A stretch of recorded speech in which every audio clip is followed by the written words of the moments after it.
Live from the internet, it's Saturday night. All right, here we are. See, I told you it would be fine. Oh, it always is. Password. Welcome to Brothers from the Same Mother. It is our little offshoot show. Very much so. Very much so. I got to turn the audio down. So, what's? I'm sorry. What's going on? I was just letting the audience know that we're thinking about making this like a little side podcast, just so there's content that comes out every week.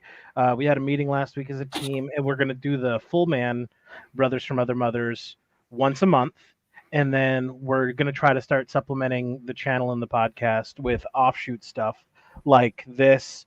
Doug and Bob have their show. We're just trying to come up with ideas to make more content and make it easier on everyone. So, are you shitting me?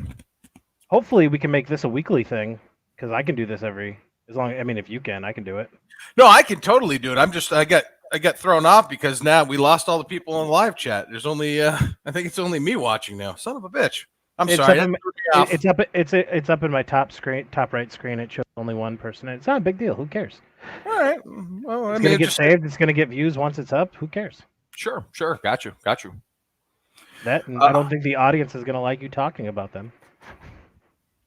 Yeah, why would you tune into a show to hear yourself talked about? All right, so what we want this show to be is we're thinking about just going through subjects throughout the week, riffing on them, whether they be entertainment, political, anything going on. And obviously this week has been a very, very somber week, considering we have come to the 1-year anniversary of January 6th. And I would like us all to just take a moment of silence to reflect on the 1-year anniversary of the insurrection. And like me, if you've been watching the news the last week, it's really hit you hard. And I know how I felt. So please let us have this moment of silence. Massive worldwide attack. From what intelligence has gathered, it would be 9/11 times 100. 9/11 times 100. Jesus, that's... Yes, 91,100. Love it. It does feel like that for sure. It's just crazy for anybody, whether they're right or left, politicians, the news networks, making out that January 6th was the same as losing 2,500 people in Pearl Harbor or 3,500 people in New York on 9/11 and Washington and Pennsylvania. It's actually really sick. That part of it's sick. I don't want people to think that we're making light of it though either. Like I do realize that it was a serious day, but like I don't think it's as serious as 9/11. 9/11 was fucked up, dude.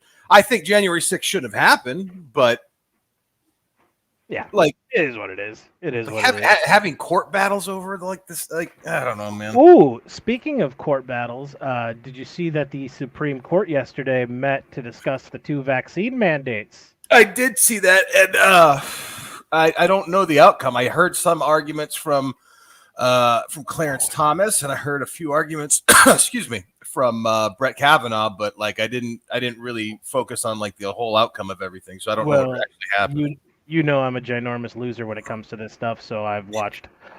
Oh yeah. Can't watch it. I listened to all 4 hours of oral arguments. So John called us nerds in the live chat. Oh, did he? I can pull that up.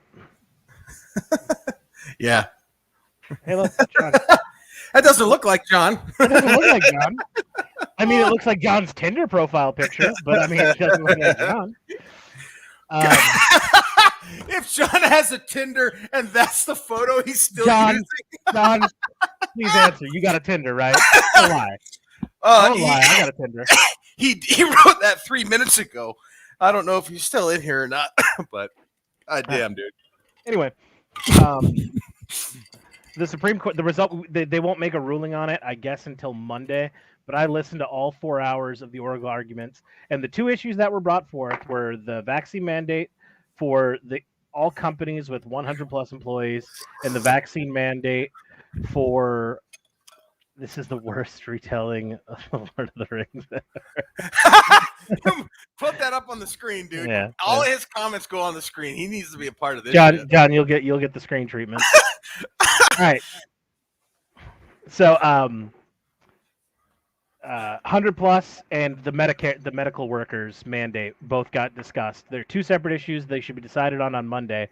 But the oral arguments are opening statements from the state and the plaintiff, which are states. So don't get confused. The state is the federal government, and then multiple states are a coalition that are suing. If I had to put a wager on it right now, I would guess that the 100 plus mandate is gonna get shot down. That's not gonna go through. The Supreme Court won't allow it to go through. The medical worker mandate, after listening to it all, it could go either way. And I'm not going to say the federal government. I think the federal government has the right to do it.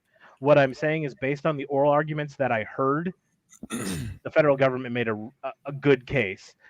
I mean, the states made a great counter case. It's going to be up, but what we know for sure is the 3 liberal justices are going to vote in favor of the vaccine mandate.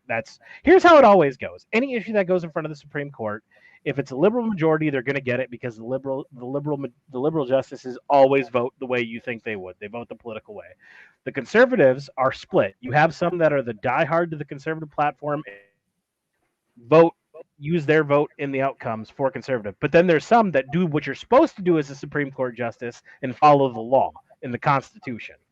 Because in case anybody doesn't know how this all works, the federal government can only do what the Constitution allows and what the Bill of Rights allow. And those laws are made by Congress, i.e. the House and Senate.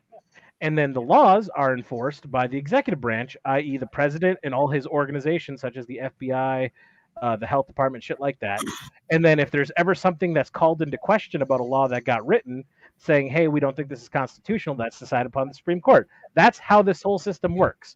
What we're in right now is House and Congress, the legislative branch, aren't making any real laws. They're just kind of a circle of jerks. And then the executive branch is making mandates, calling them laws, which they're not. Free Stephen Avery and Brandon Dassey, I think. The Supreme Court already refused. What about the Jinx, John? What about the Jinx? Robert Durst. Let's get him going. Anyway, you got on these issues, the mandate issues. The 3 liberal justices are always going to vote for the vaccine mandate. Now we got to go to the 5 conservative justices. Chief Justice, who is a Republican-appointed justice, is John Roberts. He's a coin flip. He can go either way. Don't know if he'll go for it, if he won't. Based on what I heard, I think for the 100 person, he's gonna do away with it. For the medical, I have no idea where he's gonna go. Next, we have Alito and Clarence Thomas. They are OG conservatives as fuck.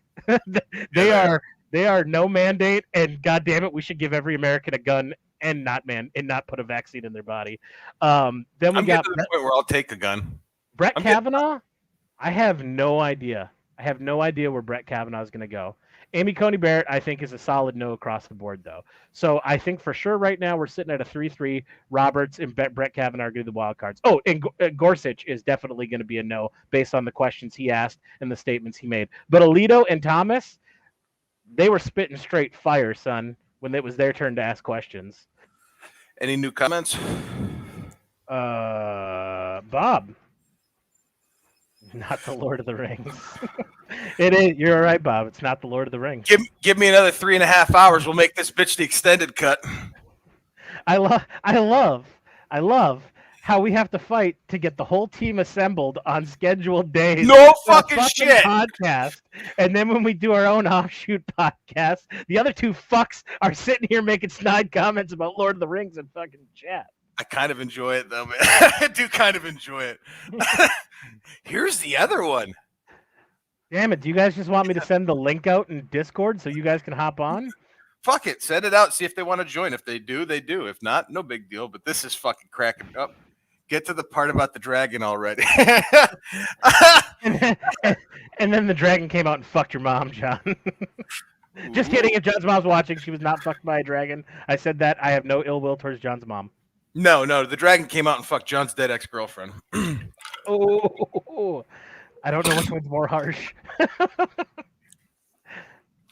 All I can say is you told me to dance. Comments totally threw me off and made me laugh so goddamn hard. So yeah, I don't know. Yeah, I don't have an opinion on this. I really don't. I'm fascinated by it, but I get the medical aspect. I do. For wanting the health people to be protected against everything. But I don't know. Here's the thing. Like I now know that I know 5 people in Crystal where I live. I know 5 people now who are, and this all happened within the last 2 weeks. By the way, they are 5 people with COVID. I apologize. I hit a pothole. But I do know 5 people that all got COVID within the last 2 weeks here where I live, and they're all vaccinated. They all wear masks when they go to work. They all had their boosters and stuff, and they are deathly ill. From the way I've been hearing it from the few that I've talked to, it's as sick as you and I were. So I'm at this injuncture now where like I see this happening, like it's popping up more and more. We're fully vaccinated people, and I'm not giving anybody shit. What? Real quick, my female dog was just mounting my male dog in back. Go ahead. You're not giving anybody shit. Wow, that threw me over. Frodo and Sam were gay lovers, just like you. You got to keep an eye on the chat, dude. You got to throw this shit up. This shit is funny as hell. I'm at this point now where it's like I want, if people want to get vaccinated for peace of mind, I'm totally in support of that. If people want to wear masks for peace of mind to feel safe, I'm totally in support of that. But the fact that I'm seeing more people around me do all of the steps that they're being told to do and still getting it and getting it badly, and it's like at what point like are we just going to acknowledge that we don't know what the fuck's going on? We just don't. Hey, just don't look up. Just don't look up. That's the problem, Doug. You keep looking up. If you just look down and didn't question shit, dude. Oh, here we go. All I've been doing is looking down. I see that beard. Beard. I hope he's okay. Fuck. Fucker. How you doing, bud? I'm all right, man. How you guys doing? Good. Good. Are you feeling good? Better at least? I'm from Studio COVID. Are you feeling a little bit better? About the same? Worse? By the way, this is Bob. You know Bob, but you've got COVID? Yeah, I do. And is it the second time? Second time that I know of. Okay. And I'm bringing this up, not like this isn't a poke fun of or anything. You have been vaccinated fully and got the booster, correct? I have not gotten the booster yet. You haven't gotten the booster. Okay, then that's my fault. I spoke on last week's episode. Long enough to get the booster yet. What version did you get? I got Pfizer, which apparently has less efficacy than the Moderna one. I love John. I love it. Oh, John. Sorry, Bob. I'm sorry. You got the what? It threw me off. All I can think now is John eating that pink goo from McDonald's. It's so good, though. I seriously drove by McDonald's. I seriously thought about stopping and getting like a 10-piece with hot, spicy mustard. And then I remembered, like, I know how it's made. I just like the mustard. The rest of it, I don't know why, Doug. I pictured you with long hair and a Jeep Wrangler, like from Letterkenny, the hockey players from Letterkenny. Yeah, just gonna stop by the McD's and pick up a 10-pack of nuggies. But yeah, no. I was listening to you guys talking about. I came in right as you were listing off different people and where they stood. That's where I got in at. Different people where they. Oh, Doug, Doug. He's talking about what you were talking about, Doug. How around town you know people who are fully vaccinated and they're still getting just as sick as we are. And me and Clarence. No, he's talking about Clarence Thomas. Oh, Clarence Thomas. Okay. And my first thought went to Clarence Clemens. I'm like, yeah, he was an OG, but he's dead, dude. OG. Well, I missed that. I'm sorry. I had something else going on. My first thought was Clarence Clemens, the OG from Bruce Springsteen, but he's dead. Yeah, no. Clarence Thomas is the justice. Yeah, I know. The first black Supreme Court justice who almost didn't get on because he had pubic hairs on a Coke can. And Joe Biden wanted to stop that in the 90s. Joe Biden, we're not supposed to talk about that. There's lots of things we're not supposed to talk about, Paul, per our conversation last night. Oh, yeah. It was a good one. I was going to watch that tomorrow. tomorrow Cool. morning. Yeah, I'd love to talk about that tomorrow. Talk about what? Why am I not included in this? You were included. I did. The JFK documentary. Oh, Me and Bob talked last night for a little while, and we were just discussing some of those things. Yeah, just how some of it, the idea that every conspiracy has some kernel of truth somewhere. Yeah, I think the way I phrased it was most conspiracy theorists are your wrong. dogs are trying to fuck. Holy shit, dude, for real. No, it's my female dog mounts the male dog to let she's letting him know who the dominant one is between the two of them. By rubbing her pussy on his ass? Yeah. Oh, that's weird. That's weird. It's so funny because he outweighs her by like 10 pounds, and he's all muscle. But he's such a pushover. He lets her fucking rule the roost. Oh, that's why I can't hear Bob very good. He's not wearing his headset. Okay. No, I can hear him just fine. Okay. Well, he cut out for a little bit. He said something that I couldn't hear. He is doing like a cutty choppy thing every now and then, but it's not that bad. Oh, I said, don't act like you've never had some woman do that to you, Doug. Trying to think back. It's been a while. I might have. Oh boy, shit's about to get real. No, I said, don't act like you've never had some woman do that. They're putting AIDS in the chicken McNuggets. What? Who's putting the AIDS in the chicken McNuggets, John? The government is putting AIDS in the chicken McNuggets. I love how somebody's watching in the background, and I'm John. We're getting reverb from the stream. Is putting AIDS in the Can you mute the stream? I love how Playing, somebody's John? watching in the background, and I'm We're getting. Shut the fuck up. Hold on. This is the worst Lord of the Rings retelling I've ever seen. I am so fucking disappointed that I rushed home to check this out. I was trying to place bets on which one of you were going to be Sam and which one of you were going to be Frodo. I thought you were going to like reenact scenes, and this is just really, really disappointing, gentlemen. Just very sad. I'm sorry, man. I don't How you think doing? it's bad retelling. I mean, when was the last time you watched The Lord of the Rings? It wasn't Fucking 10 years ago. December 24th, I watched Fellowship of the Ring. It was the 20th anniversary of its release. That was a rhetorical question. Oh, okay. My bad, fucker. Hey, real quick. Everybody pay attention to the top right corner. Ready? 3, 2, 1. Okay, good. No, Okay, good. it's no longer. The show just switched. Now it really is like 9/11 times. Which we all know is 91,100. So the new JFK documentary is very, very good. We're talking about that tomorrow. Talk about that tomorrow. Tomorrow. I gotta watch it now. Yeah, I was gonna watch it tomorrow morning, so I could talk about it. 2 hours. I want to watch the Oliver Stone JRE really bad. It's good. It's short. It's only like an hour and a half. I know Tim Dillon's going to be the guest Monday, and he shared some clips on Instagram. I think they're doing a crossover between his podcast and Joe's, and the clips he shared were fucking hilarious. I can't wait for Monday. He pees a lot. His podcast is fantastic because it's just him ranting for an hour, and like you could tell half the shit he rants about he doesn't believe, but it's funny as fuck. All right, we can't be a podcast that talks about other podcasts that we like. You can't be the guy that goes to the concert wearing the shirt of the band that you're going to see. Gutter, don't be that guy. And that guy later went on to fucking do Iron Man and rewatch the MCU. Who would have thought that Gunther from fucking TCU? Not very good. I never watched the Lion King live action remake. I never saw it. I don't bother. No desire to. Same with Aladdin. I'm like, I don't. Why? But I mean, you can't even call the Lion King live action because it's just a bunch of pixels instead of cel shaded animation. Well, I'll be honest with you, John. If none of you know or have watched any of it or even give a shit, but I like Star Wars, like a lot of people.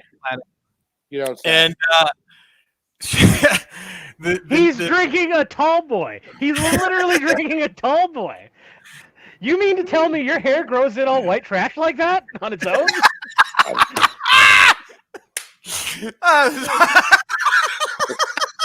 Hey, Paul. So so Hey, good, Paul. man. That was Yeah. so good. Why don't you take the dick out of your mouth and shut your face? That was so good, Paul. No idea what's happening. Paul. Look, John- I hopped on because our friend has COVID and he's fucking dying, and this might be the last time I get to talk to him. That's why I jumped on, you fucking jackals. I'm not here to fucking entertain you fucks. You ever seen that guy at 6 o'clock in the morning buying scratchers in a tall boy? Yeah, that's I'm- me. My name is John. Retirement can't come soon enough. I'm counting down the days. I'll tell you what, I bought a Powerball ticket last week, and I think I'm going to buy another one this week. And if I win the $550 million, all of you are going to get flown out to the compound with your families and have your own house on the property, and we're just going to podcast all the time. We're Sweet. literally just going to shriek into the void. I'm there. Start a hippie commune. And Fucking I'm too overstimulated for this shit, man. Fucking John. I just stopped that because my Why? friend's dying. Fucking dog is being a bitch. Sorry, that was funny. Bob, I'm concerned about you. How you feeling? I'm doing all right. Right now, I just shot a moose. Oh yeah, tell him what you're playing, Bob. I'm Oh, playing. I know what Big he's Game playing. Hunter? You can play- PlayStation 4 tells me what he's playing. Yeah. Are you playing Big Game Hunter? We're No. doing a show though, John, for everyone watching at home, dipshit. Oh, fuck them. I don't care. Ain't Oh, you're nobody's playing- watching. you're playing this. Red Dead. Are you kidding me? Are you playing Red Dead? No, Hunter Call of the Wild. Hunter called a while. I've actually turned my PlayStation 4 on. Yes, I know. Everybody calm down. Nice. And Oh. I have been zooming through MLB The Show 2021. I created a franchise and I'm playing every game. Jesus Christ, you couldn't be fucking whiter if you tried. I know. As soon as I'm done, I'm going right into Red Dead Redemption. Good game. One or two. So they're literally remaking the original Last of Us for the PS5. Yeah, I Man. saw that. Nothing Oh. says new like a reboot. Have they started shooting the TV show for Oh, it's HBO? almost done. Yeah, Oh, okay. it's almost done being filmed. No, what I was gonna say though, before I do gotta get to that, baby.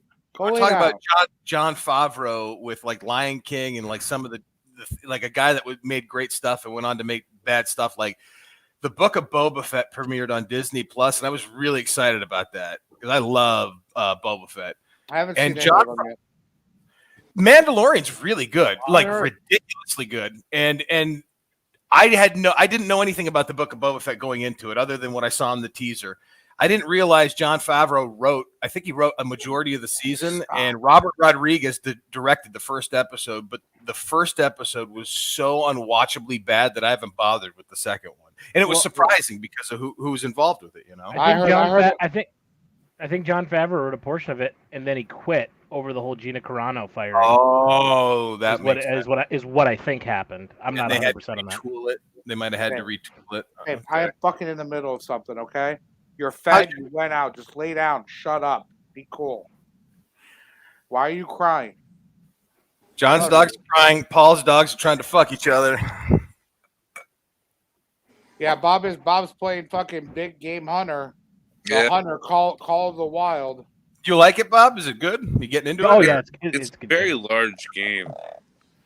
Some of the stuff they require you to do is like very they ask for very intricate things like, hey, hang off the side of this and shoot a striped jackal from 300 yards away. You know, like it's a little ridiculous, but Like your Steven Ranella. My biggest problem with those games is they're never conventional. Like at no point are you going to hang off the side of a tree and shoot a jackalope from 1,000 yards.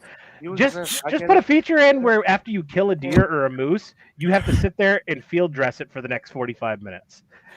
Show yeah, that aspect of real life. everyone would be good. I'm waiting when you guys are talking and John, the dog barks and John went like this, and I'm like, oh my god, is he gonna punch the dog? Like, I'm just like, No. I would never punch my dog. I love my baby. you got this look on your face. She's just being a fucking cunt right now. I started playing a game that John actually kind of inspired me to get, and I didn't even realize that you Brutal started. Legend. No, that's a great game though. Lord of was it Middle Earth: Shadow of Mordor? They had it on sale. That and the new one that he's playing, Shadow of War, is it called? Yeah, that's They what had- I'm playing. They had them bundled together for $10.99, and I picked it up and I started playing Shadow of Mordor, and I am hooked on it. It I heard they're reminds me very of Far similar. Cry. Yeah. It reminds me a lot of Far Cry, the mechanics of it and the missions and the side stuff and that. I really enjoy it. Yeah, it's very immersive. I'm digging it. I kind of want to play this hunting game now that I know Bob's getting, because I know how long you've been playing that game for, and I Yeah. didn't think we're gonna stick with it. There's so many different. So you have X amount of maps the game comes with, and you can download these other maps, which basically cover the entire world. Like right now, I'm in Alaska, and it's kind of ridiculous. Like, and if you say you shoot something poorly, for example, and it's not going to die right away, which if you're a responsible hunter, that's not how you hunt. But it's a video game, and sometimes you're like, fuck it, I'll just shoot it in the ass because I can't get a good shot. Well, the next thing you know, like a pack of wolves is chasing you, or a Cape buffalo is running and just headbutting you to death. And yeah, I've been knocked off of a cliff by a Cape buffalo, and even if them in the head running at you, it doesn't really stop them. That was one of my favorite things about playing Far Cry New Dawn, was like the different kinds of bison and buffalo that you could hunt, like for sport or for meat or whatever. There's a lot. I love that fucking game. Actually, that might be my favorite Far Cry game. I haven't played 6 yet. I have it, but I haven't even started it yet. Bob, if you have COVID, why aren't you wearing a mask?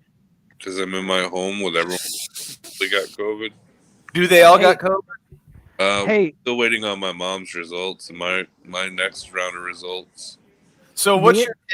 I'm sorry, Paul. Go ahead. I was just gonna say, me and Doug for the podcast, we'll buy airplane tickets and we'll come down there, and then John can meet us. And what we'll do is we'll stand at the top of your basement, and you can emerge from it on the 14th day and start crying. We can use that for a good sympathy vote to get views. I heard that works sometimes. We could do that. Although we're not produced by, pedophiles, so I don't know how that's going to work out. We should have little African children too, singing and dancing, celebrating as it comes out. Can we get Infant Sorrow to perform African Child for us? Dude, African Child was the worst thing to happen to Africa other than AIDS. I don't think today's Russell Brand would perform that song. No. Oh, I like the Russell Brand I of like today. it too. I do. I like his book that he wrote about recovery Yep. and addiction quite a bit. What, my bookie book? No. He wrote a book. Appreciate this. I've been actually listening to a shit ton of music recently, and fuck, I can't think of the name of the goddamn band now. That's like Vanilla Ice. no, it's Hammer. Journey. Guess who? The Dead South. The Dead South. I've really been getting into the Dead South. Don't know him. They sing that song. In Hell, I'll Be in Good Company.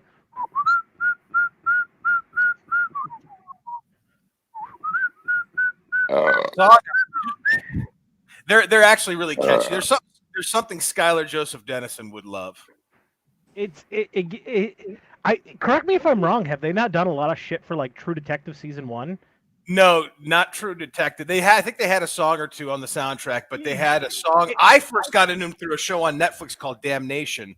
They had a song on that show that was about Prohibition era Pinkertons, and it had the guy who looks like Tom Hardy, Logan Martin Green. Bob, Sorry. if you like the soundtrack to True Detective season 1 or True Blood, it's very in that vein of music, like the shit off their soundtracks.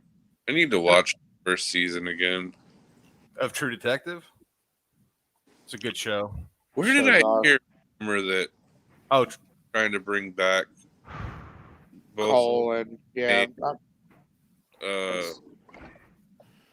Harrelson? Well, I know Matt McConaughey McConaughey. he would do it. I would be down. Is running for governor in Texas. I heard he was out of that race already. His mom just turned 90. I'm pretty sure he's running. I'm curious though. Like, I'd be The down. elections this year. The elections this year, Bob. I'd be down to see it, but I'm curious. After that story they told over that span of the decades, like, what would you Yeah. do? What it would be. Like, how would you Other- top? Because there had to be other cases, maybe not as fucked up as that one, but I could totally see a spinoff. Or they're Yeah. older now, but And- a new case similar What to the first do one it. happens, and they're bought into it. If I was a writer/producer on True Detective, what I would do, the only contribution I would want to the show, is I would hire John, and I would have him be Matthew McConaughey's cousin who has his shit together, in comparison to Matthew McConaughey's character, who they live together and are roommates. That sounds more like a sitcom rather than a season of True Detective. But you know what? I'm for it. Because you know Can we what? throw? Because I love Matthew McConaughey. I want to have a fucking beer with that guy so goddamn bad. It's fucking I just- it's insane. If My we only do- thing is, I don't know if HBO can handle the budget on cigarettes and beer. Can you do the sitcom with those two, and then throw William Zabka in it? That would be awesome. Old The Billy real Zabka. hero of Karate Kid. The real hero God of Karate Kid. Damn it, that shit was funny. The star people. Oh, of the I Cobra hate Kai Ralph Dojo. DiMacchio. I hate him. I hate him. I hate him. I hate him. Show is so good. No! Did you watch? We're hey, live Doug, on the real quick. internet right now. Hi, Bob. Mom. You're on the internet. Oh my goodness. Well, Hi, Mom. they're also. How Mom, you you sure you feeling? want to talk to everybody? What up, player? Is your iPad sideways? Does that work on that? Are you pissing? Please tell me you're pissing. No, that sounds like a heavy flow.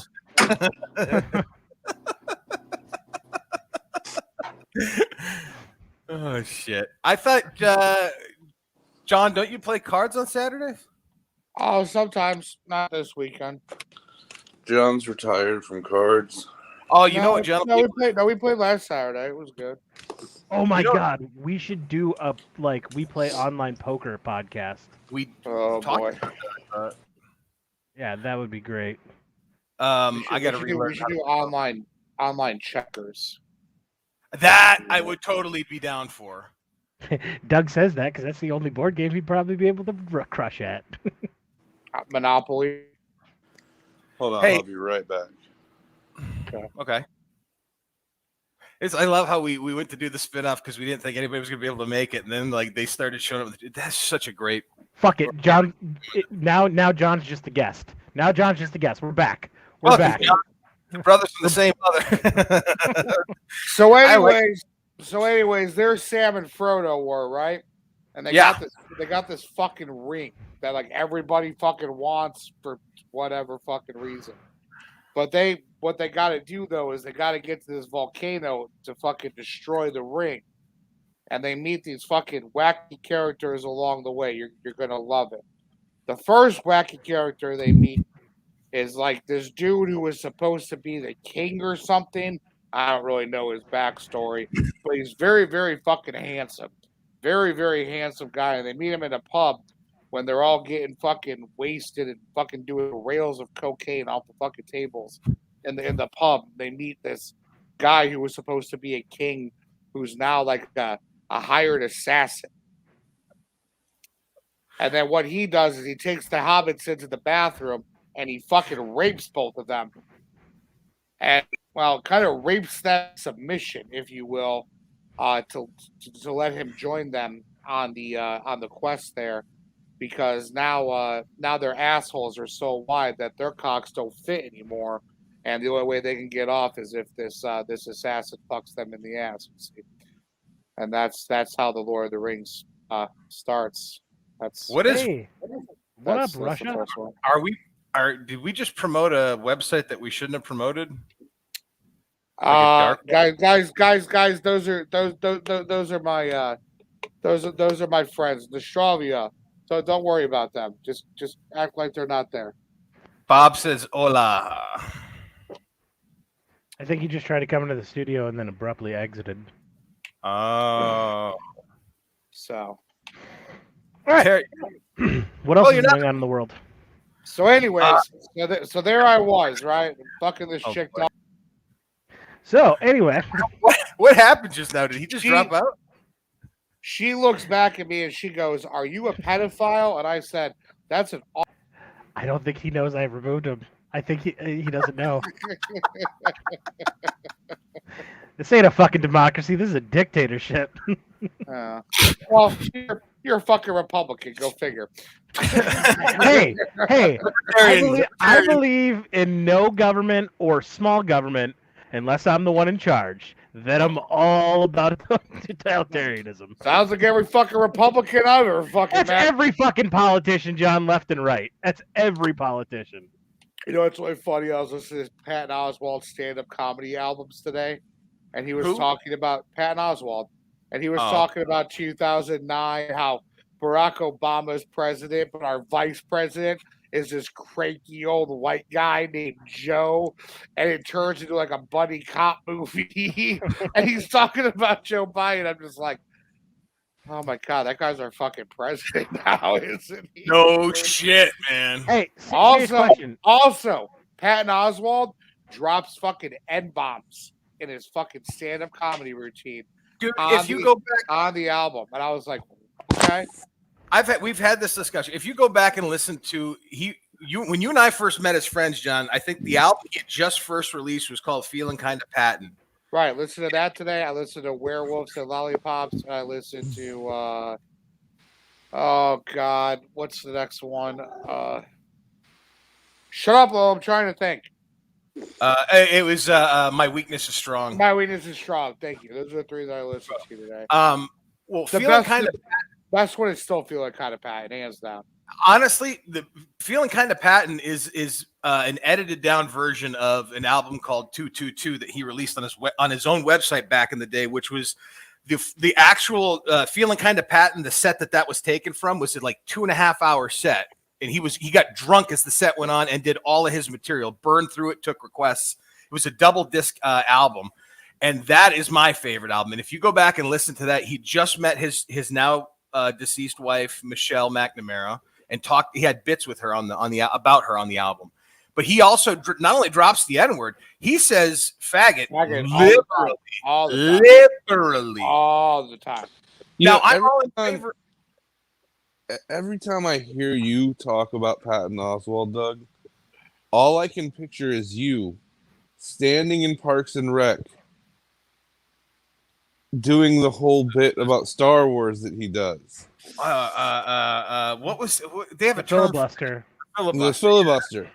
And then Mace Windu.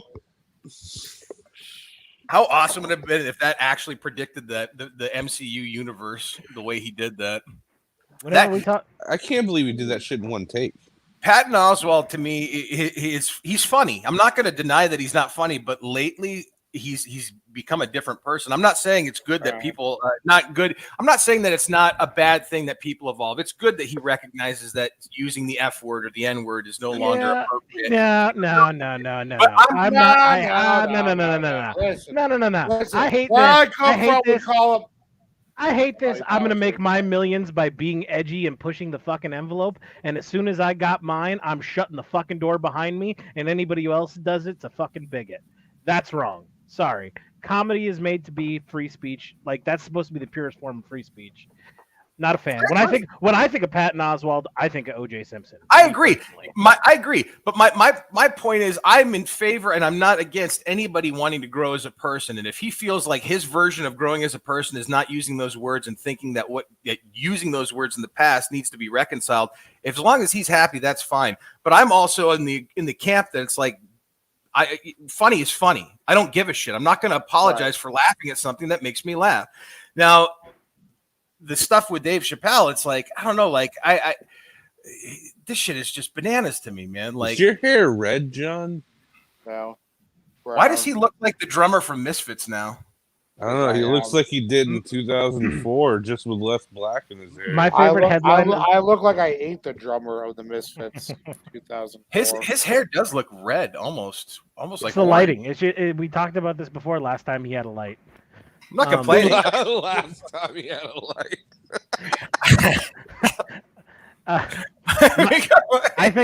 I I think the funniest headline I've seen on the whole Pat and Dave thing was the Babylon Bee, and the headline read, "White liberal apologizes to other white liberal friends for his association with black man." If he felt like he needed to apologize, fine, but like the photo was a little much in my personal opinion, or the apology. I mean, they've known each other for years. I They're don't friends. understand why you would feel the need to take a photo to post that you were apologizing. I don't get it. Yeah, whatever. That's like being whatever. like, today I gave money to a charity, but while I was doing it, I needed somebody to take a picture of me handing them the money, so they know that I gave to this charity.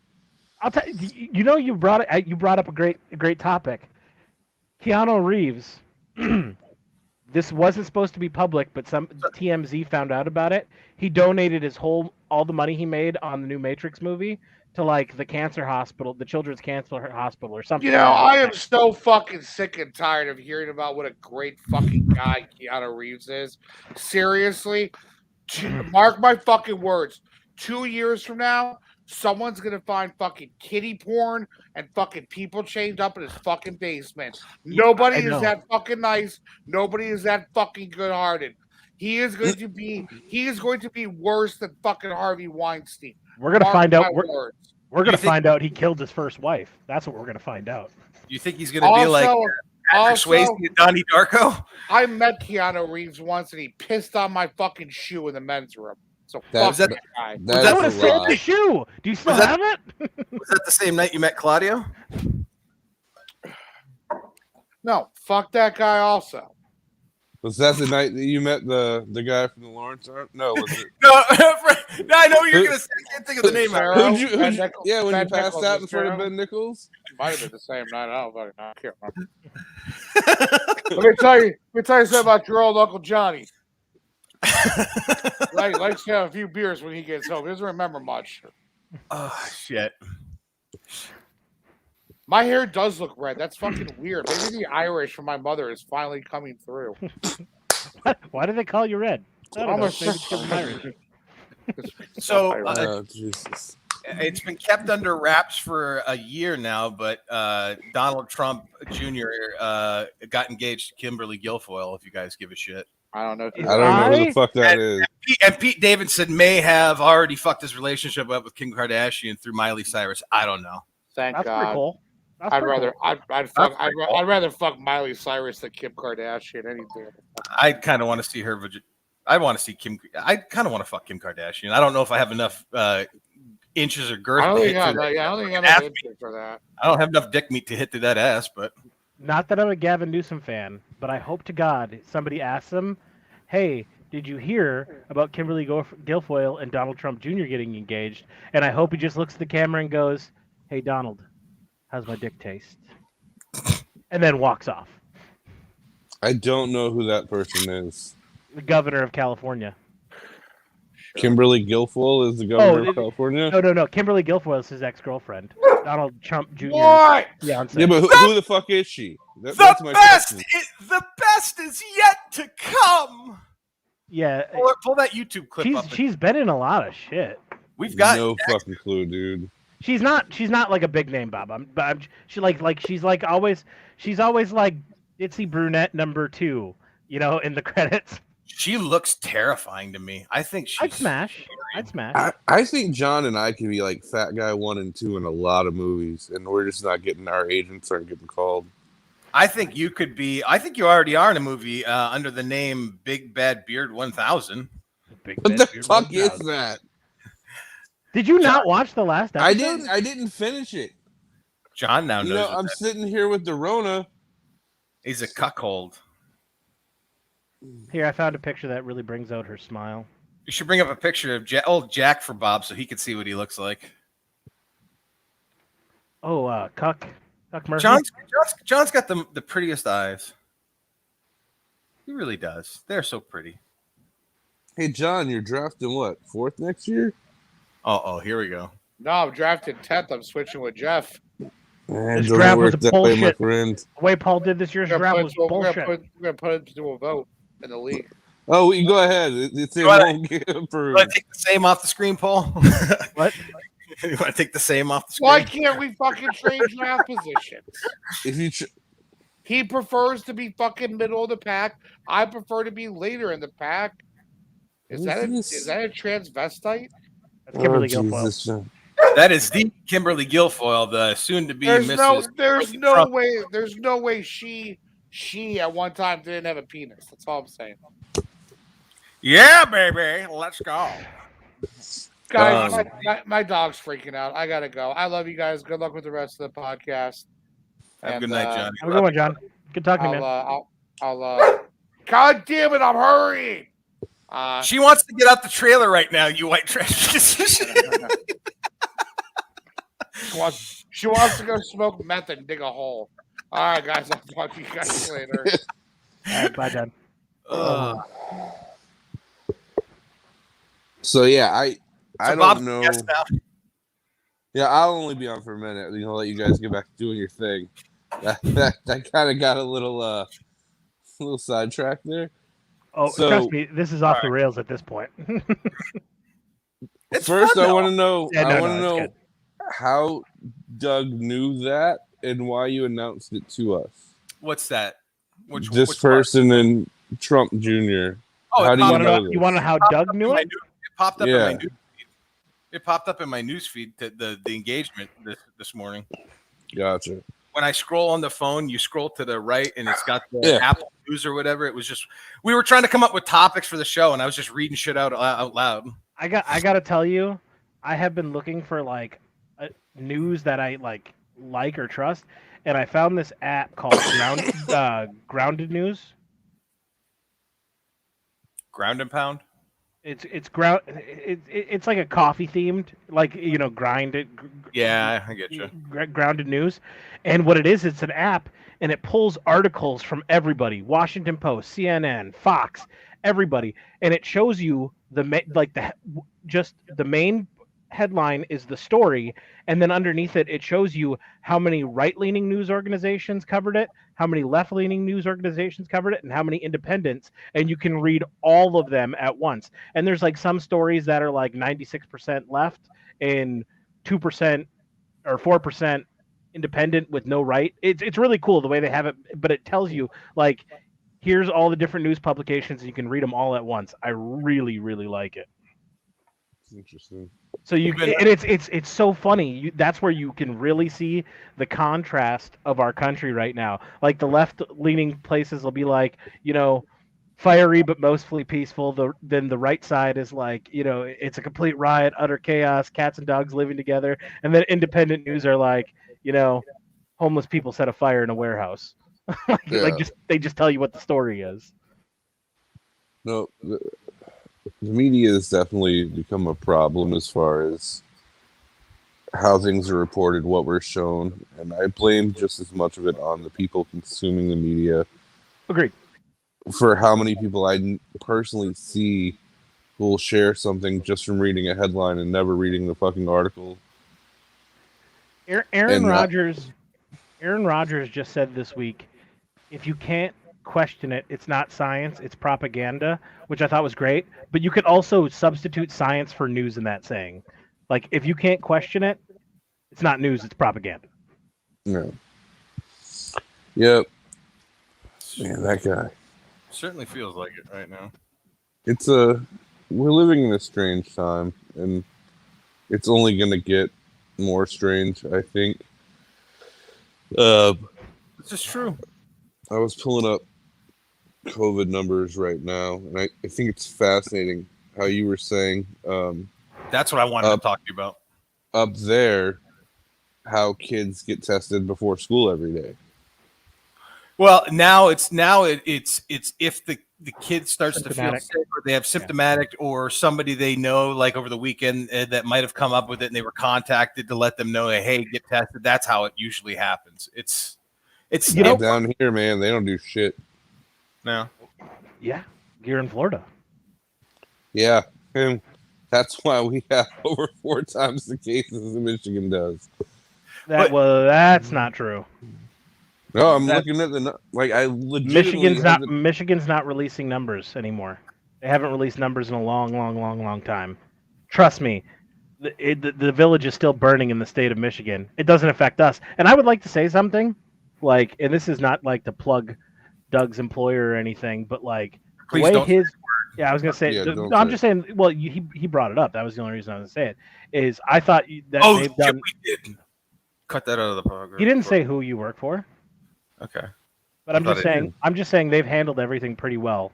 The whole 2 years, I thought they'd done a really good job with it. Yeah. And again, I think Florida's done a way better job, and I would love to live in Florida if there wasn't fucking humidity. Good luck. That's what I'm saying. I right now, if I didn't live in Florida already and didn't know Florida, and I hate humidity, it's my number one thing I hate in the world. I would move to Florida right now, or Texas. So I would probably move to Texas. I would move to Texas tomorrow if I had the I opportunity. just found a house that I really liked, and I was looking into it. It's $500,000. It's a large house, and then I started looking at the fine print. Like, it was built in '63, so picture Doug's old house, just much bigger and It's my shaped old kind house of too, dickhead. but shaped like a U. So Okay. it goes like this. And then I was like, man. So I went down through time and its selling history. So in 2006, before the crash, that house was bought for $875,000. And then in 2011, that house was bought for $165,000. So somebody took a fucking bath on that house, man. I'll bet you in Florida, if you remember when the crash happened. When the crash happened, people were walking away from houses. So that might have been somebody walked away from it and the bank just sold it to make up the taxes. Well, here's what I was getting at with that house. At $500,000, that house does not have central AC. Yeah. It's got window units for $500,000 in Florida. Get the fuck out of here. That's because Americans want to live free, and they're flocking to the two freest states that there are left in this country, and there go the economy and the market goes up. That's just the way it works. Yeah, that house ain't selling, though. Nobody's buying a house that's going to cost that much where they're going to have to spend, because of the type of roof it has less, it's got a flat roof, basically. Meaning there's no room for ductwork in the house. You would have to have exposed ductwork. I just don't see how you would spend that much money on a home and spend that much more money trying to put central AC into it. Tell you what, man, there's probably some rich people from New York who are fleeing who would buy it just for the property. If nothing else, they could tear the house down and build a new one and have that disposable income. Did you see that they finally, the government released the numbers from 2020 and 2021 for moving in and out of state? Well, I know last time I checked that 191,000 had moved from New York to here. It's up to like 216,000 now. A total of like 400,000, just shy of 400,000, have left New York, and just a little over 400,000 have left California. And then Texas, Florida, you guys had the biggest increase. Texas had the second biggest increase to be expected. And then states like Idaho and Montana were up there too. Idaho's if you listen to Time Suck, it's one of my favorite podcasts. Dan Cummins, the comedian, he lives in Idaho, in Coeur d'Alene, and it's Coeur d'Alene is that conservative refugee, like. Well, you're a Republican he's libertarian, but he said what's happening there where he lives is all these fucking people from California are coming in and buying up the property, and the people who've lived there can't afford to live there anymore. Mm-hmm. They can't possibly make enough money working at the paper mill or whatever. So where it's kind of like what Doug said, you would see people where he lives, they get out of school, they buy a home, they have a family, and that life continues. And that's how it was here. He's like, now you can't. They're outpriced. Doug, do you know who is buying up quite a bit of land in Coeur d'Alene and building houses for people to live in for free? Owen Donald Benjamin. Trump Jr.? Oh, wow. Owen Benjamin made Coeur d'Alene his, like... he's the one who started... he's like the mini Joe Rogan of like, you know how Joe Rogan built up Austin? Like that, Owen Benjamin's doing that like on a much smaller scale in Coeur d'Alene. Dude, Austin's been built up for fucking years, Mike. My very wealthy half sister lives there, and yeah, it's. I'm talking about the nothingness that surrounds Austin. I'm talking about downtown, fucking rich ass Austin. Yeah. Is ridiculous, man. I heard it's a shithole. It's beautiful. I heard the downtown area is a shithole. Like circa the last year. It's just I don't know. They created it where homeless can put the tents up, just like in San Francisco. San Francisco, Seattle, you name it. Seattle's cleaning it up. Seattle's cleaning it up. Since the Chop thing, they've really been cleaning it up. Not from what I hear from my buddy who lives right under the Space Needle and has to walk through tents to get to his fucking work every day. I'll tell you what. I lived in Seattle for 3 years. It's a shithole. It was a shithole then, and that was in 2012 when I lived there. Yeah, he's been there since before then. I think this is his 18th year there now. And man, he's like, dude, it's just gotten worse and worse and worse. And, he loves, I don't want to say, I think he loves the climate more than anything. Like, because he was one of those guys that when he lived down here, he was allergic to everything. Once he moved up there, he hasn't had any allergies at all. That's my the Pac Northwest is beautiful.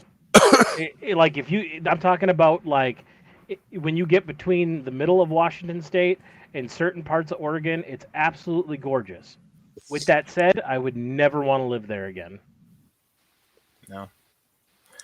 To me, the only reason to go there is if you're a fucking Twilight fan and you want to go to Fork. Well, you also. I wanted to go to Twin Peaks, but god damn it, that city didn't exist. It's not real. You got a lot of people who go there to see, Brandon and Bruce Lee and Jimi Hendrix's graves and Kurt Cobain's grave, and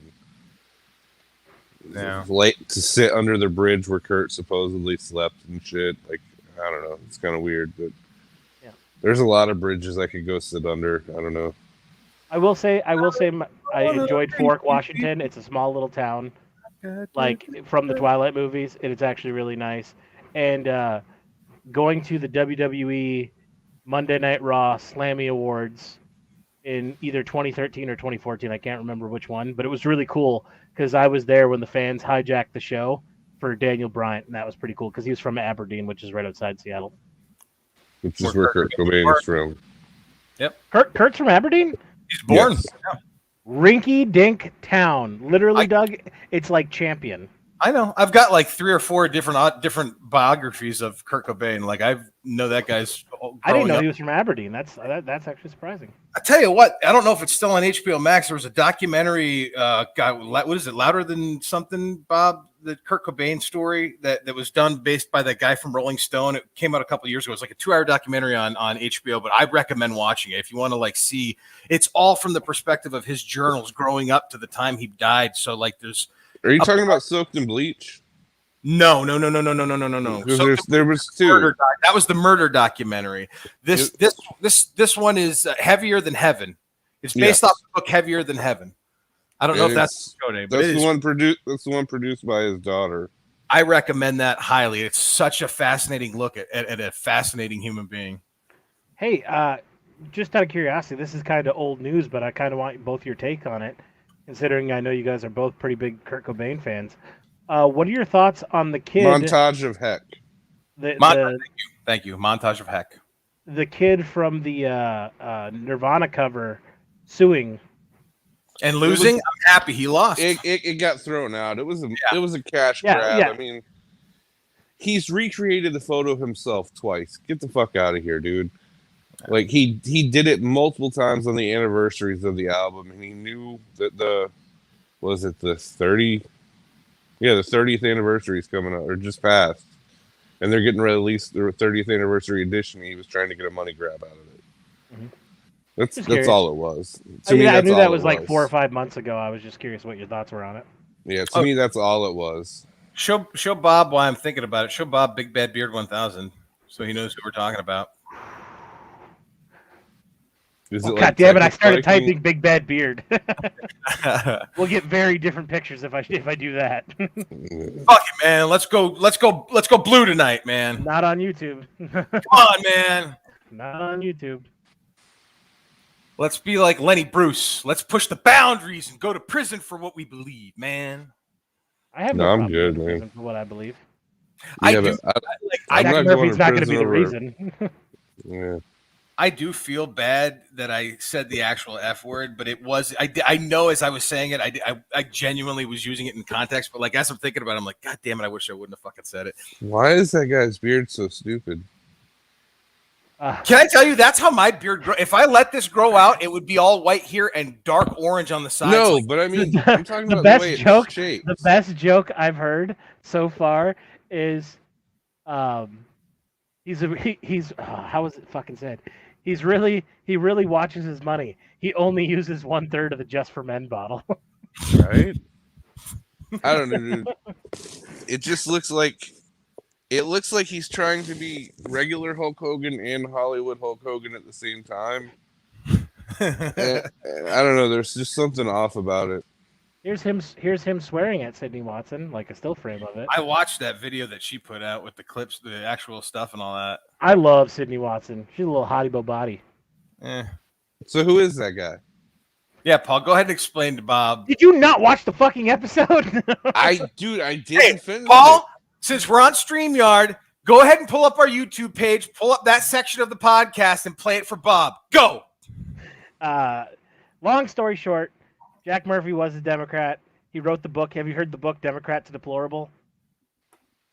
Like it was. I heard you talk about that. Yeah. Okay, it was like a big seller in the conservative circles back in 2018 when I he was wrote dying of COVID. I phased it out. and he's become like he not anymore, but he was like the darling of the conservative circles, showing up on all the podcasts and that.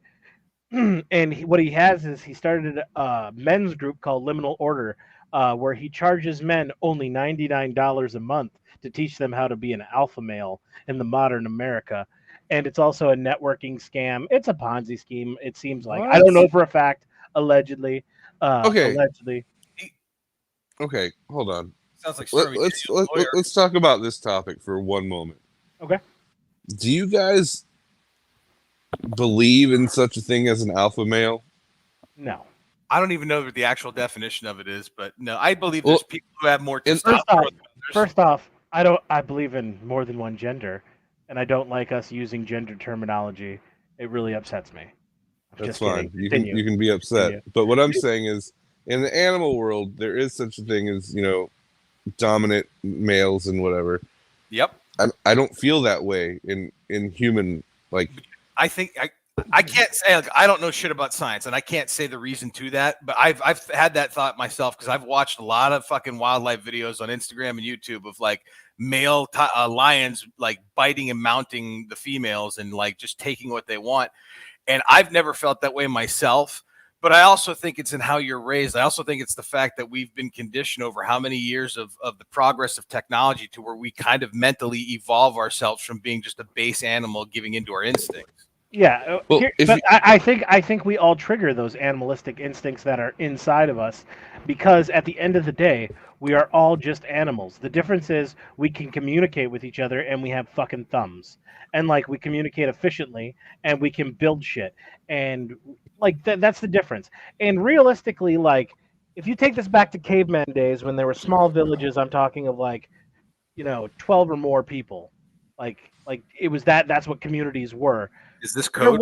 There was a dominant male, like dominant males in the group. Those would be your hunters. But then there would be guys, and I'm not saying beta males, but then there would be other guys who would entertain for their food. You know what I mean?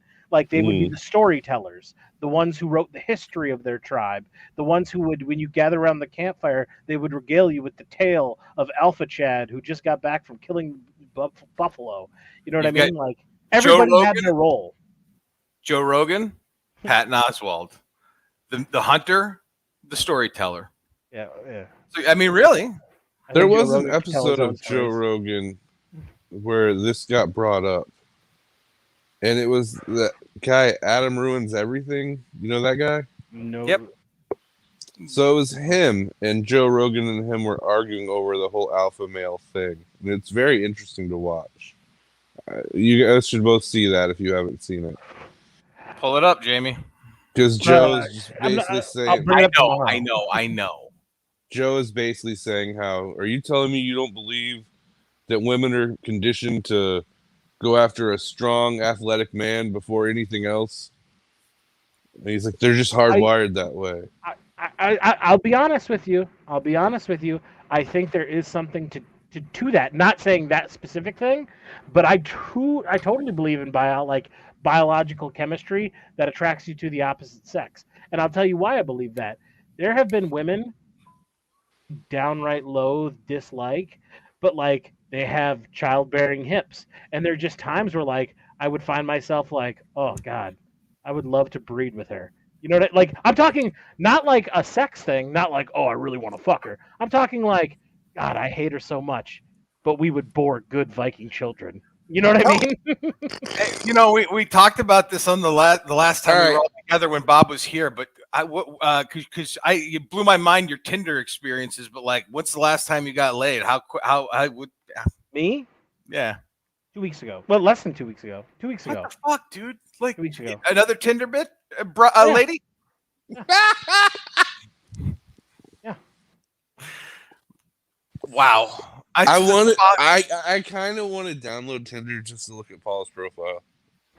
You'd have to You ready? randomly. You have to be up here for You have to be up here. It's distance. Oh, is Oh that no, how that I think works? I don't know you how can it go works. global. You can go global and hope to God you have to make a gay profile, or you'd have to make a fake woman profile, or you could make a non-binary, non-gender, Here- interested in everything. Here's Bob. Big bad beard 2000. It's over 9,000. Big bad I'm just- beard 13 is what it would be. I'm just picturing Paul like standing there in a pair of assless chaps with his shirt off on his property. Can I with tell a- you? the Nope. dog leading Here, one here, hand here, and I'll- his I'll- fucking and his Here. star spangled here. pistol on the other. My Tinder profile picture is a black and white picture of me, and then I also have a picture of the puppies. And I will read you here. This is good entertainment for the podcast. I'll read you my Tinder profile out loud. Oh God, please do. I can hear the inner dialogue of Paul's dogs whenever a girl comes in. "Oh, are you our new mommy? Okay, goodbye." Here's my Tinder profile, and I Okay, can't get over how well wait. this You works. got it. You have to read this in a I wish you could share like this a on- Morgan Freeman tone. I don't know if I can pull that off. That'd be awesome. I am a conservative, so if that matters to / bothers you, I'm sorry your lack of tolerance stops you from meeting new and possibly interesting people. Your political leanings have no bearing on whether or not I want to get to know you. Not sure what I'm looking for here, just interested in meeting someone and see where it goes. Plus, my puppies need a positive female figure. That's it. That's Let's it. see the profile picture. Come on, man, don't make me do that. Why is it from an angle? Like, can I text it to you? I just don't want to show it on the stream. yeah. Text it to me. That's fine. Yeah, sure. Why you don't The wanna whole get world hit? doesn't need to see it. Oh, that'd be so That- funny. If a that- bunch of Russian bots started hitting Paul up. They'll find me. Like, if we ever got prominent and this ever comes back, they'll fucking find me, and I'll delete Dude, it. okay, prior to this last time, when was the last time prior to the last? 2 or 3 months prior to that. Damn, dude. Fucking hitting it out while Bob's dying of COVID. You met one of them. Yeah, that's true. That was not 2 or 3 months. That was longer than 2 or No, 3 months. well, we'll talk offline. But that one came back to the well. Oh, okay. Well, all right. Yeah, it's We don't need to not talk a about It's a real photo. It's not fake. I didn't fake it. No, that's what I'm saying. Hey, I'm not All- the sexiest man alive, but I'm not the ugliest. How big's your dick?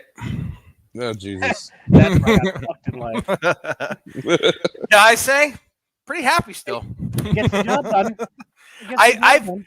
Can I? This is something I have not shared with anybody around the pod. Certainly not on a podcast, but I don't think I've shared it with Bob. I don't know if I shared it with you, but I weighed myself over Christmas, which is the first time in months, and I now weigh less than when I moved here. And I've gotten to the point. It's not a rubbing in a thing, but like I'm just saying, like I've lost so much weight that like I can now hold it with 2 hands. That blows my mind. Your dick aside, I challenge every single one of our viewers to go back and watch episode 1 to right now and just look at the transformation. Like you look like your cousin is what you look like now compared to episode 1. Which cousin? Like no, I'm not a real cousin. I'm saying Oh, okay. you look at episode 1, in this episode, you'd be like, oh, that dude and like the other guy are probably related. This is just a skinny cousin. I got you. Funny. Oh, man. You know what else is funny? If you go back to episode 1 to now, like how I'm more impressed by how far we've come as far as the look and the sound and everything. Like it's neat. It's a cool process, man. It's a cool thing that we've all done together. Well, that's because some of us have invested in the production of this show. Are you I'm talking shit. Where's my stickers at, Bob? Oh, that's a different show. Oh yeah, Bob, we got to talk to you offline about what we never did talk to Bob about what we got merch ideas, man. And what we and John talked about last week. Well, I'll send you the money. I don't care about that. By the way, okay. I finished Don't Look Up, and I enjoyed the ending of it. I enjoyed the end credit. I enjoyed the end credit scenes too, quite a bit, and more than anything, the landing on the alien planet and after being in cryostasis, I fucking love that shit. Yeah, let's bring that back up again. Let's rehash that because the only reason I watched it was for you, Bob, because you wanted my take. Yeah. Did you watch my take on the last episode? I did.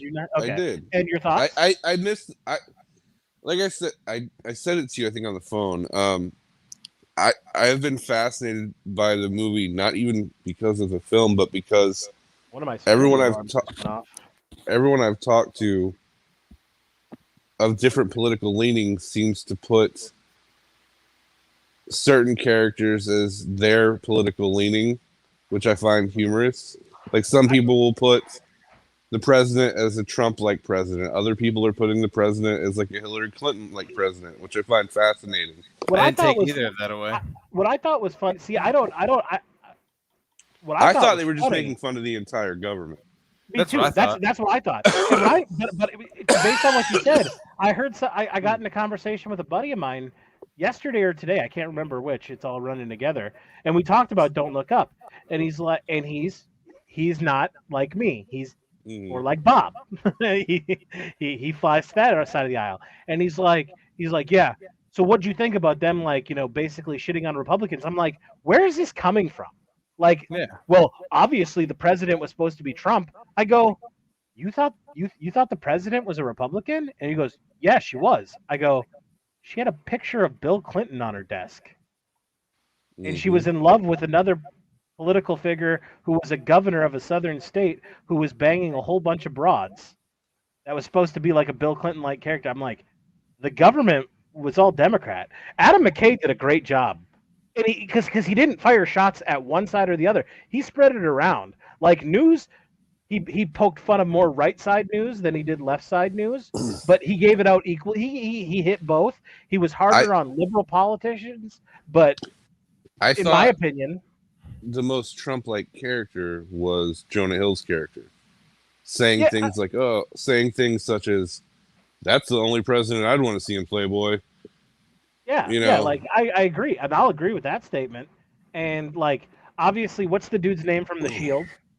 He was supposed to be like Michael Chiklis. He was an amalgamation of Tucker Carlson, Sean Hannity, and fucking Alex Jones. He was all three of them wrapped up into one. And I thought it was fucking hilarious.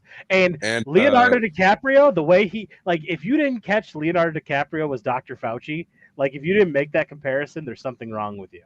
Because I talked to people who are like, I don't see it. I'm like, what do you mean you don't see it? I caught Fauci and a couple other people with him. But see, I also, like, when I saw it, a lot of people compared the guy who owned the cell phone company to Fauci.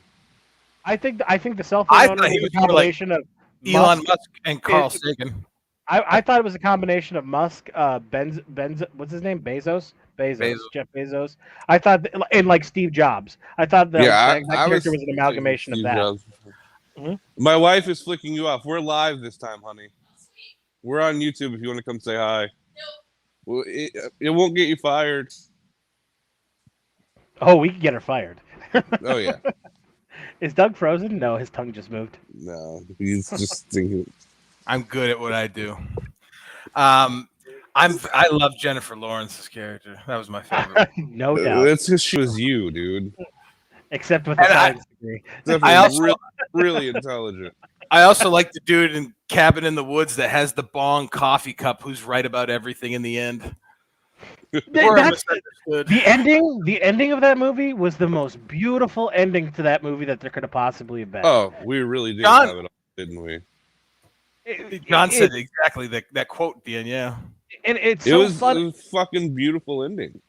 Yeah, it's so funny. Like everybody was wrong except for Jennifer Lawrence and the black guy from NASA. There was, like I said that in text. They were the only two pure hearts in that whole movie, and it's like, to transition it to the modern day world, like nobody has any clue what's going on with this fucking pandemic. I can probably predict how this is all going to play out in the next couple months in real life.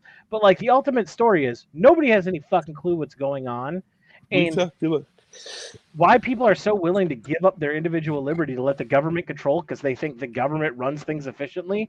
And that's what I loved about the movie, is showing that in a real dire situation, the government's not going to save your ass. We're all going to die.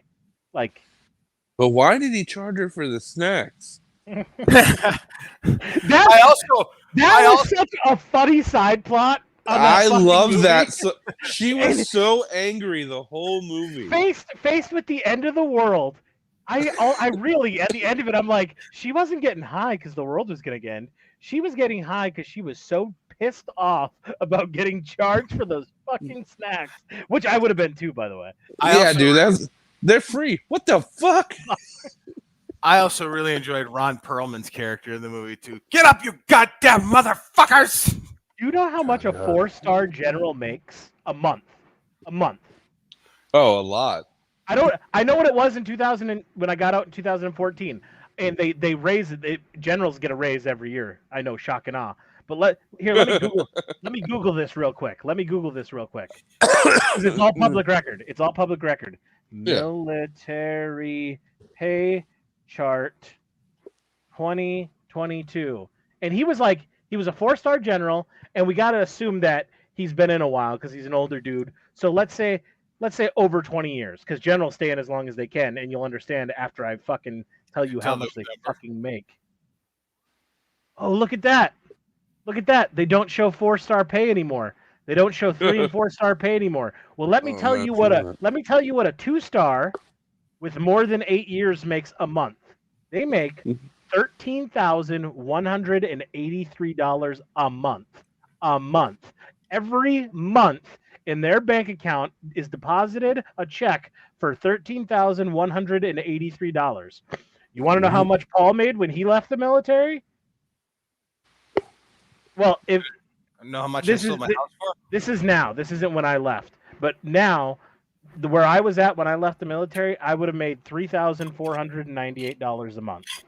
If I had the same rank in the same time. They couldn't just give you $3,500. They really got to short you that $2. Oh, dude, that's how the government works. I mean, come on, dude. $2. I will say, God bless Trump. The last thing he did on his way out the door was he had the last pay raise for disabled veterans up until 2022, and we just got our biggest raise this year because of his actions last year. So, pretty happy about that. Are you a disabled veteran? I sure am. I was unaware of this. I thought that's how I get free medical for the rest of my life. Mentally. Disabled is disabled. And I'm not saying this to be a dick because it actually matters, like, in the realm. I'm a disabled combat veteran. Like, that's why I get free medical the rest of my life. And I get a paycheck every month too. I'm not 100% disabled though. So if you're 100% disabled, you make $3,000 a month. And then it tiers down from there on percentage. Interesting. MacGruber. Oh, and if I was married with kids, you get more money for every single dependent you have too. You get like an extra $150 per dependent. So what about that one kid? Who? Oh, and parents. If my parents lived with me, I would get an extra $200 for them. You know, Paul, that Medal of Honor recipient. Who? Kid that go on to the Ronald McDonald House. I forgot who we were talking about in that segment. I know what you're talking about. The segment we had in an episode. I just can't remember Yeah. who we were talking about. I forget who we were talking about, but you were explaining that anybody who receives the Medal of Honor, you get extra, yes. you get extra pay if you get the Medal of Honor too. I think you also do if you get the Navy Cross. Could be wrong on those, but I'm pretty sure you do. You were talking about how anybody who receives the Medal of Honor, their lineage kids go to college. Yeah, everybody in their bloodline. It goes to college free of charge. To the military academies. They can't you can't Right. go to University of Michigan. You have to go to the Air Force, Navy, Marine Corps, or West Point. I remember recording that episode. I remember sitting in this chair recording that episode, and the wave of pot that just overtook my brain because I was still smoking flower at the time. And I remember thinking about that for like 5 minutes quietly while you guys were talking about something. It just kind of everybody in their lineage. Like, what if one of them was special needs? Well, you have to apply for it. So if they had a special needs kid, they probably wouldn't apply for the benefit. It captured my imagination. To make that go full circle, I got partway through Tropic Thunder today with my mother. So we made it past the Simple Jack part. That's a movie that could not get made today. That's a movie. No. I want to watch that movie now so bad. Never go full retard. Yeah, mom. I think it was a little too meta for mom. She's trying to understand, like, wait, it's a movie within a movie within a movie. I'm like, yeah. I can see that being tough for her. I was telling Paul that's the movie I really want to watch. I was telling Paul last night about another movie I recently watched, and again, a movie that I'll be right back. I got to take my dogs out. Okay. Not that Tropic Thunder didn't do big box office. It certainly did. But this movie that I was talking about with Paul came out and kind of went away. It didn't really have like a huge blow. There was a lot of comedies like that. And I rewatched Pop Star, Never Stop, Never Stopping. Yeah. With Andy Samberg. And I was telling Paul about it last time. I'm like, dude, this may be one of the funniest, most underrated things I've ever watched in my life that went nowhere. Like, nobody said a fucking word about it. And I think I convinced Paul to give it a shot. But Jesus Christ, on the same level of Tropic Thunder and stuff like that, it just came out of nowhere and was so goddamn funny and so meta and so it reminds me of a new a boy band version of This Is Spinal Tap is what it reminds me of. It's still not my favorite Andy Samberg movie, though. That's My Boy. I love That's My Boy. Hot Rod. Dude, really? Hot Rod. You like Hot Rod more than Pop Star? Wow. I do. Okay. Hot Rod every time, because I literally went into Hot Rod with the worst expectations humanly possible, based on the shitty trailer they put out for it. Mm-hmm. And then when I saw it, man, I could not stop laughing. It hurt. I was laughing so much. Wings of an eagle. Yeah, it's so stupid. I watched that movie at the AMC 16 in Norfolk opening weekend, and I loved him constantly fighting Ian McShane. Right. The whole movie. Yeah, I like Hot Rod, but I thought Pop Star just had so many great, just one hit jokes, and I liked it. So I was telling Paul this, I liked it so much. I'd forgotten how much I liked it that I went back and started rewatching more Andy Samberg stuff. I rewatched Hot Rod. I started watching Brooklyn Nine-Nine, and that show isn't as funny as I remember liking it or thinking it was. But I rewatched That's My Boy, and I'll tell you what, man. That one I've never seen. That movie is funny as shit. That's the one with Adam Sandler, right? Adam Sandler plays his dad, who has him when he's 14 or 15. There's a subplot in the movie where Andy Samberg's dad, Adam, has sex with his high school teacher, who's played by Susan Sarandon's hot daughter. I forget her name in real life. And then Susan Sarandon plays her as an adult in the movie behind bars for being a pedophile and having sex with this Oh kid. my god. It is one of the funniest things I've ever seen in my life, dude. It is so underrated. Of all the Adam Sandler movies that have come out and were absolute pieces of shit and were forgotten, that one is one that is not a piece of shit and should not have been forgotten. It is so funny. Let me look on Vudu and see if you can rent it. It is such a funny movie. Like, I kind of want to watch all three of these movies again that we were talking about. It's called That's My Boy. That's My Boy. And he basically rides the success. Andy Samberg, like Adam Sandler, rides the success of having sex with a high school teacher at such a young age and having a kid that he becomes like a celebrity, like a reality celebrity. And that's how he like supplements everything, like just like appearances and that. It's funny as shit, dude. Yeah, it's cheap. I'll rent it. Yeah, I really enjoyed that movie quite a bit. But I also like Don't Mess with the Zohan, which people give me shit for liking, but I don't give a shit, man. Like Adam Sandler being a beautician fucking old women is funny to me. It made me laugh. What I miss? I was telling him about how I got into Pop Star, Never Stop. Oh yeah, we talked about that last night. And then how we started talking about That's My Boy, and Bob had never seen it, so he's going to rent it and watch it. And I was telling him about like the pedophile subplot with Susan Sarandon. And where are you going to rent it from? Amazon? Vudu. Well, if there's a different, like, I don't know if you could buy from Vudu or not, but like, it's one of those movies where if the cost is like only a couple bucks extra to buy it, because it's one of those movies you It's could definitely $3 watch to rent or $14 to buy. Okay, I I would probably still buy it. I would. It's one of those movies like you can watch it again and again and find something new in it to make you laugh every single fucking time. Never seen it. Tom Brady's in it. Like, yeah, Tom Brady's fucking hilarious in it too. You know who else he's in? That Tom Brady's in that I just rewatched and was I forgot. I'm not a big Seth MacFarlane fan. I don't mind some Family Guy. I'm not overly fond of American Dad. I didn't give a fuck about that Western movie he did. Ted and Ted. Star Wars, that Star Trek show he made. I can't remember what it was called. Season 1 was really good, but it went way down after that. I know what you're talking about. I can't think of it, but I enjoyed that. I rewatched Ted and Ted 2 the other day. Those movies are fucking hilarious. It triggered my brain because you said Tom Brady. He's in the first. I think he's in the second one. He's in the second one where Tom Brady, Teddy, the teddy bear is not considered a human. He's dating a girl like this trashy Boston girl, and he wants to marry her and all that. And the federal government won't let him get married because he's not recognized as a human. But she wants a kid, and he wants to give her one. So he convinces Mark Wahlberg to find a sperm donor in that, and they end up like breaking into Tom Brady's mansion and jacking him off to get superstar sperm for his wife. It's really Ted and Ted 2 are underrated fucking films that if you didn't know they were from fucking Seth MacFarlane, you wouldn't believe they were from him. They're that fucked up and hilarious. They're really good. I think his Star Trek show is Wilbur or something like that. It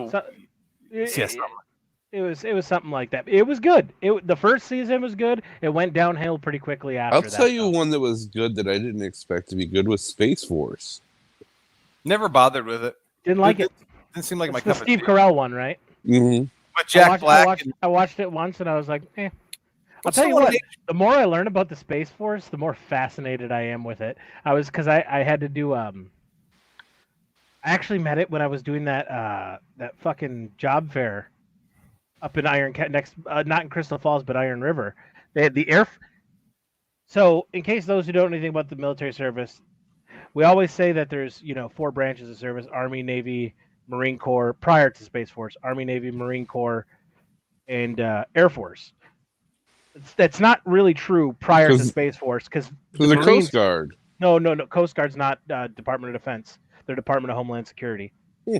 They still count as veterans. Don't get me started. I have to pee. But the Marines fall under the Navy. The Marines are not like there's no Department of the Marines. They fall under the Department of the Navy. That's the way Space Force is with the Air Force.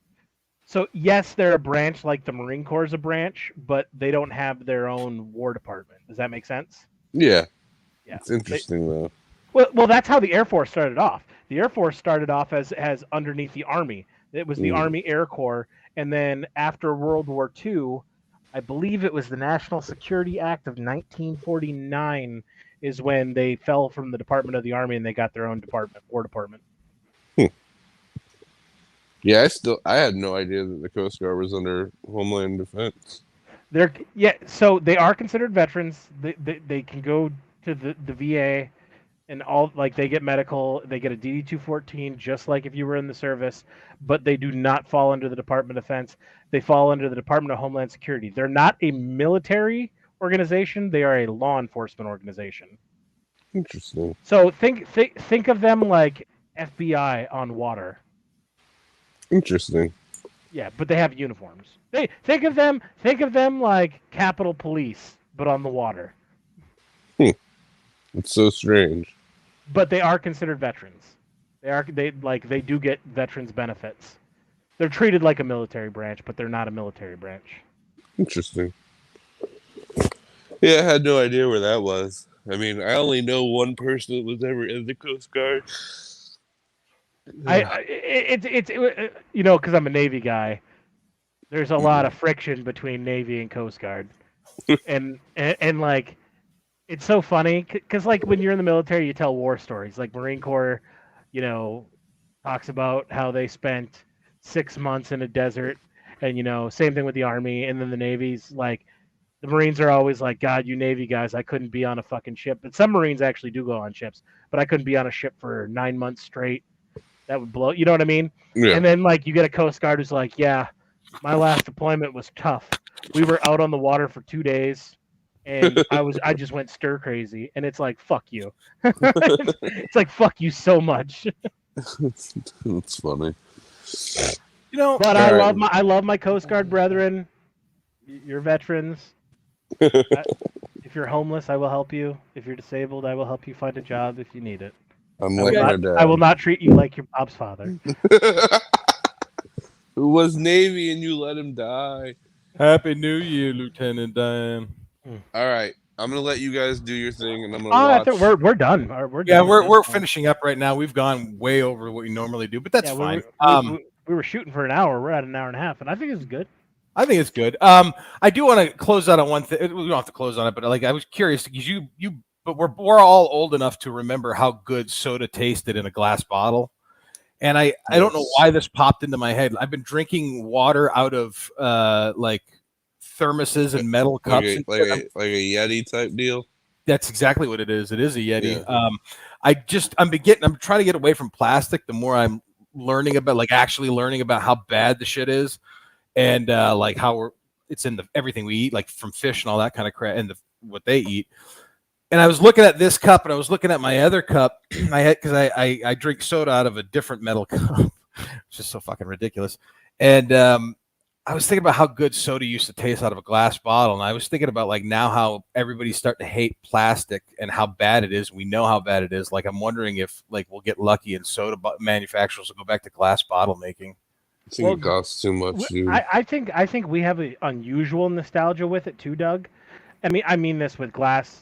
For us, when we were kids, it was glass. But we were fortunate enough to live in Michigan, which you have a different relationship with soda in Michigan just because of the 10-cent deposit. Like when you're a kid and you're broke and you have no money, you could always gather up a shit ton of cans. Like, if you ever seen the movie Sandlot? Because a lot of states used to do deposits back in the day, just like in the movie Sandlot when they didn't have a baseball because they lost it. Hey, let's get some cans and bottles together and turn it in, because 10 cents adds up pretty quick. Yeah, we never had that shit down here, not in my youth. I brought back returnables to this morning. Actually, when I went to Angeles, I got about 30, not 30. No, I got $25 on the dot back with everything that I had there. But Paul and I, some of the best memories I have of being a kid is me and him on the weekends going around town with our bikes. We had baskets on them and picking up pop cans and bottles and taking them to the grocery store and then hitting the comic book store with the money that we got from the pop cans. Yep. Now, as an adult, I've taken my addiction for soda and just gone to different states where they don't have those, and they don't have state tax for. I mean, hypothetically, I do this. In Florida, me and Grandpa Elmer We'd go around and we'd collect cans, crush them, and then turn it in for the aluminum. And in Florida, you guys have a way more comprehensive recycling program. Like, recycling does not exist in Michigan. It doesn't. Well, and I'll okay, be honest, I miss it. Let's be real though. Here, especially where we live, Doug knows about the incinerator that's down the road from my home. Been there many times. Everyone thinks everything's getting recycled. 99% of it's being burnt. I mean, that's. Well, nothing's doesn't really it piss you off that you have to do the extra work to separate all this shit out? Yeah. I actually really enjoyed that aspect of it, having like an OCD brain. I enjoyed separating shit and having the bins and that. I love doing that stuff. So when you're in the Navy, I'll just tell a quick Navy tale real quick on this subject. In the Navy, we have to do certain things when it comes to garbage because we are on a ship for 9 months with 5,000 people. Right. So every single room you walk into on a Navy ship has 3 giant trash cans. They are not labeled. They're not color coordinated. They're just 3 trash cans. One is for food waste. One is for metal waste. And one is for paper waste. And the food waste, you have every day somebody in your shop has to bring everything down to the garbage area. All the metal gets crushed up and saved. All the paper gets burned for energy. Oh, Bob left. And all the food waste gets thrown overboard. And the food waste has all the food waste. Oh yeah, the U.S. Navy is one of the biggest polluters in the world. Well, I mean, for like the seagulls would eat the food. I missed what happened. So it hit the hour mark. Oh, it's just in the Navy. The 3 separations are food waste, paper waste, metal waste. Metal waste gets crushed up and stored till we go into port to get turned in for the metal. Paper waste gets burned for the energy on board the ship, Makes sense. And then the food waste gets thrown overboard. U.S. Navy, like we just chuck, and plastics and shit are in the food waste. Wow, not surprised though. I mean, yeah. We called it midnight operations. if you worked in the trash department, because nobody does trash for a job. You get the way it works in the Navy, like all the really, really shitty jobs. So like in the Navy, we have cooks, and their job is to cook. But you need people to clean the tables, empty the trash cans, stock ketchup, stock salt and pepper shakers, shit like that. That's called cranking. Doing garbage is a cranking job. There's all kinds of jobs on a ship that are called cranking jobs. And what those jobs are, when you're brand new to the ship and you have no rank whatsoever, you go cranking. You go cranking for 6 months. You don't do whatever job the Navy trained you to do. You go and do a shit job somewhere on the ship for 6 months, and that's how you earn your stripes. Thank God, a ship was my second command, and I made rank really, really fast. So I have 3 questions. One, have you been on an aircraft carrier? I served on an aircraft carrier for 3 years. 2, have you jumped off of an aircraft carrier? I like. What do you mean, like into the water? Yes. Yes. We did a swim call in the Arabian Gulf, which I did not do, and then I did do the swim call in the Southern Pacific by Australia. So how far down is that from jumping off the deck to? It depends on how much weight we're carrying on board, but it could be anywhere from, I believe, 95 feet to 145, depending on how much weight. Here, I'll give you the exact answer. Did you ever also sit on the edge and shit off the side? No, but I was intel, so I was one of the few people who could go to the very top of the tower, because we'd have to do intel ops in what's called the crow's nest up on the bridge, which is pretty cool. And I'm one of the few fortunate people who has taken a helo off of an aircraft carrier, landed a helo on an aircraft. I didn't drive it. I was on board, obviously. Yeah. Landed a helicopter on board an aircraft carrier. I landed from an airplane on an aircraft carrier, and I was shot off an aircraft carrier on an airplane. That would be fucking terrifying.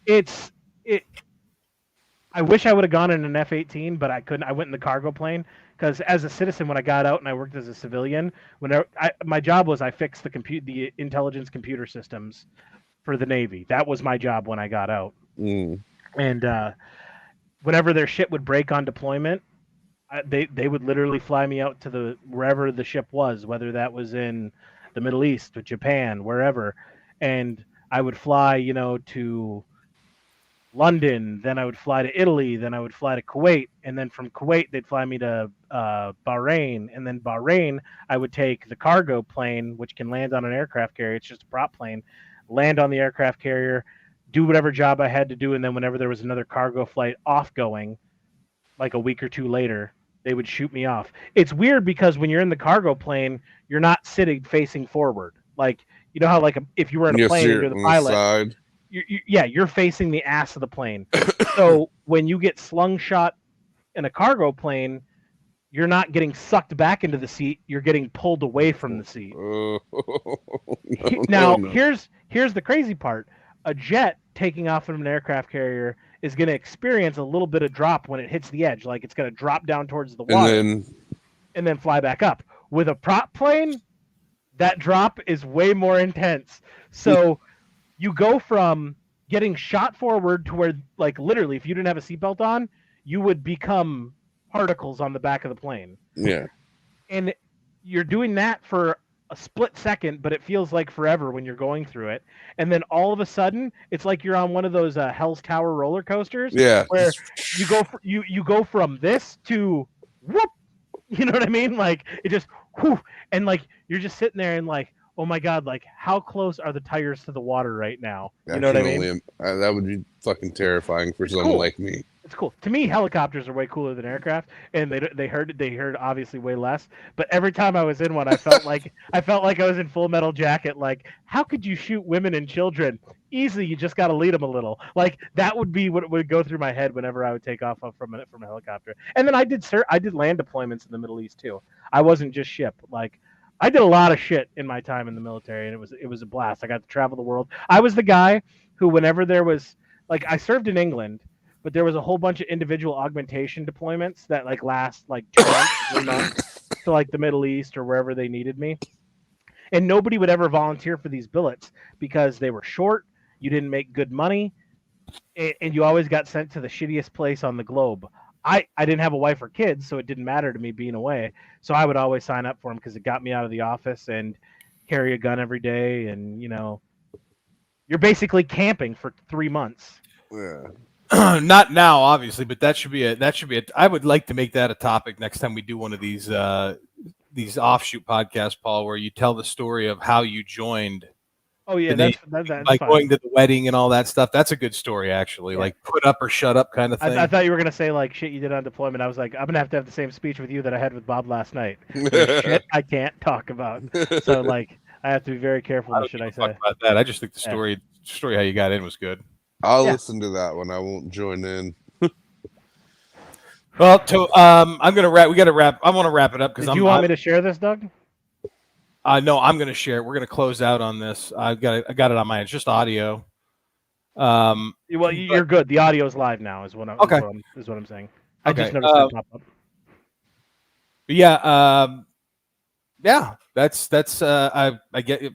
I have no idea where I was going with that. I keep forgetting that we're live. I can't add. I know where I was going with it. I caught myself and I'm like, I'm about to start talking about like show business stuff, and I'm like, no, we haven't ended the show. We're still live. So yeah.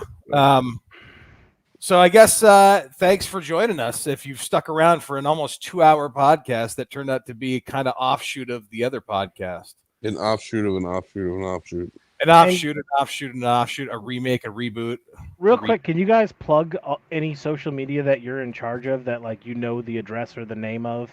I run my Instagram account, my personal one, and I'm not going to give that out because every time I've tried to make that public, I get tons of like, hey, do you want to see my pussy requests from different bots? So I keep that shit private, but the people who follow me, I promote it for them, and those are the ones I only give a shit about. I promote all this stuff on Twitter. Okay. John promotes it on Facebook. We have a Facebook page. Do we have a special handle on Twitter? I gotta look, man. I would say probably Bros Fro. Well, yeah, you gotta look. I have no fucking clue. Like, obviously. It has it weird, like the way it puts it up. Text it to. I think it's funny. I think it's funny that I'm the most technological sound person, but I don't have any social media or know what any of our social media is. That's not true. You do have. I gotta get her. So it's at Brothers from OT1 is literally That's it. Brothers. Okay. Because it started as Brothers from Other Mother Pod, and then it stopped it and changed it to that. Okay. And then the other one is at BDoug Pod. And that's Shameless plug. Bob and Doug Saberborn coming back for season 2 in the spring. You'll have to. I'll have to make a page for your podcast. This is just going to be an offshoot of Brothers from Other Mothers. We're uploading it on their YouTube page, on our YouTube page. This is just to fill the void since we're going to go to a 1 month per episode, like only one episode of the main show per month. We just wanted this to be a filler because me and Doug wanted a creative outlet, which everybody's welcome to, obviously.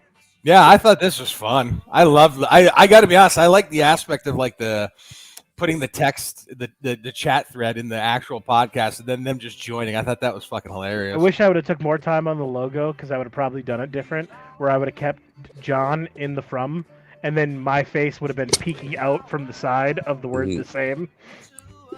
Still, good. So Came out good. Tomorrow we're doing noon. Is that what's happening?